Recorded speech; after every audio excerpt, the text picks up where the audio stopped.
Président de l'Assemblée nationale, Monsieur le Premier ministre, chef du gouvernement, Mesdames et Messieurs les présidents des institutions, Mesdames et Messieurs les membres du gouvernement, Madame la vice-secrétaire générale des Nations Unies, Madame la commissaire des affaires sociales de l'Union africaine, Mesdames et Messieurs les députés, Mesdames et Messieurs les ambassadeurs, Mesdames et Messieurs, après la Zambie en 2015 et le Ghana en 2018, c'est au tour du Niger d'accueillir le 3e sommet des filles africaines.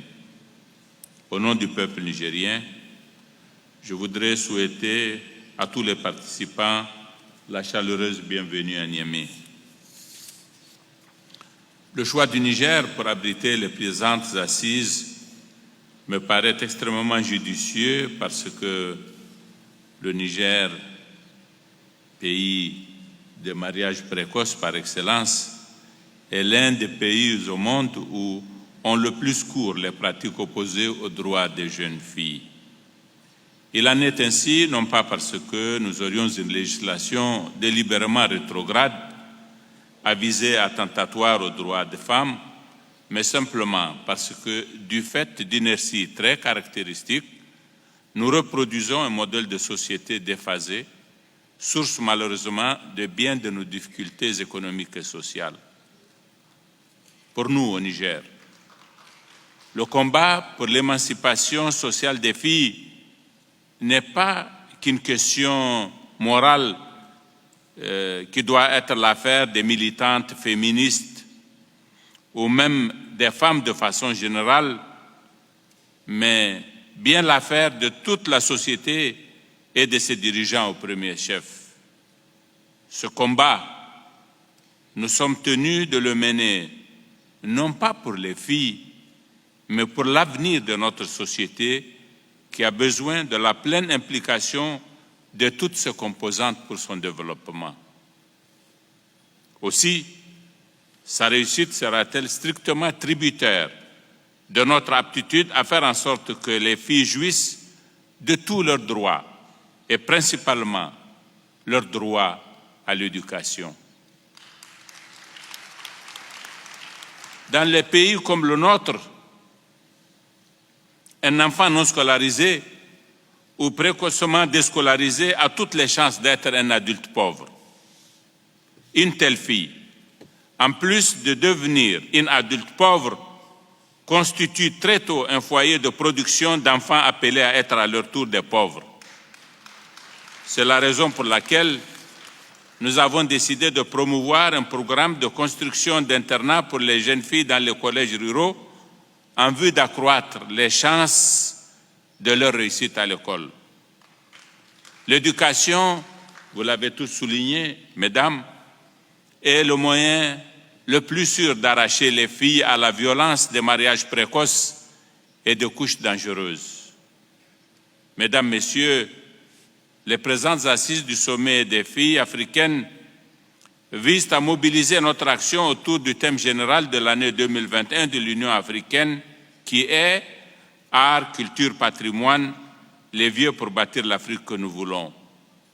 Comme on peut le constater aisément, ce thème est en parfaite résonance avec le thème spécifique de ce 3e sommet des jeunes filles africaines qui est « Culture, droits humains et responsabilité, accélérer l'élimination des pratiques néfastes ».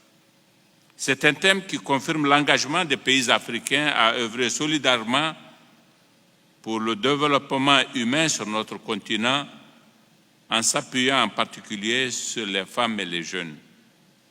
Nous avons donc, à travers cette rencontre, l'occasion d'analyser, de suivre et de mieux orienter les actions de nos États en matière de protection des droits humains des filles, qui constituent, comme je le dis, une frange importante de la population dans nos pays. Cette réunion constitue également une plateforme de partage de bonnes pratiques, d'exemples de réussite et d'échange d'informations pour faire avancer l'action vers l'élimination des pratiques néfastes qui sont, faudrait-il le rappeler, une violation grave aux droits fondamentaux des femmes et des filles. Le Niger, en ce qui le concerne, est résolument engagée dans la réalisation du programme 2040 Afrique digne des enfants, dans lequel l'Union africaine s'engage à éliminer les violences basées sur le genre et les pratiques néfastes.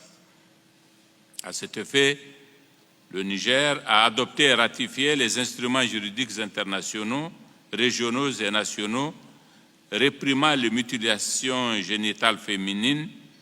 Ces instruments sont, entre autres, notre propre Constitution déjà, qui en son article 22 dispose que l'État veille à l'élimination de toute forme de discrimination à l'égard de la femme, de la jeune fille et des personnes handicapées.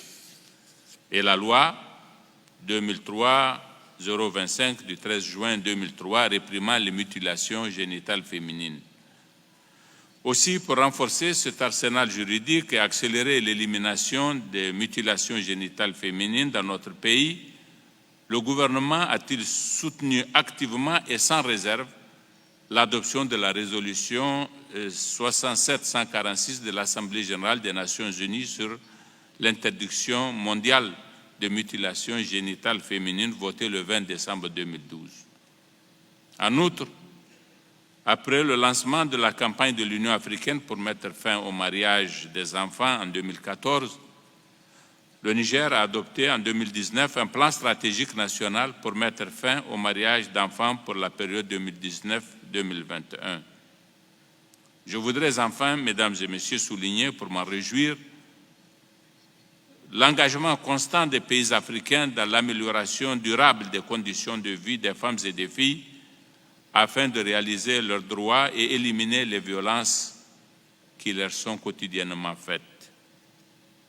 Mais, tenons-nous-le pour dit, les chances de promotion sociale de la fille ne résideront jamais uniquement dans la qualité et la quantité des législations que nous pouvons adopter en leur faveur, elles résideront dans les politiques concrètes que nous sommes appelés à promouvoir et surtout dans le domaine de l'éducation. Je n'y insisterai jamais assez. Sur ce, je déclare ouvertes les assises du 3e sommet des pays africaines. Je vous remercie de votre aimable attention.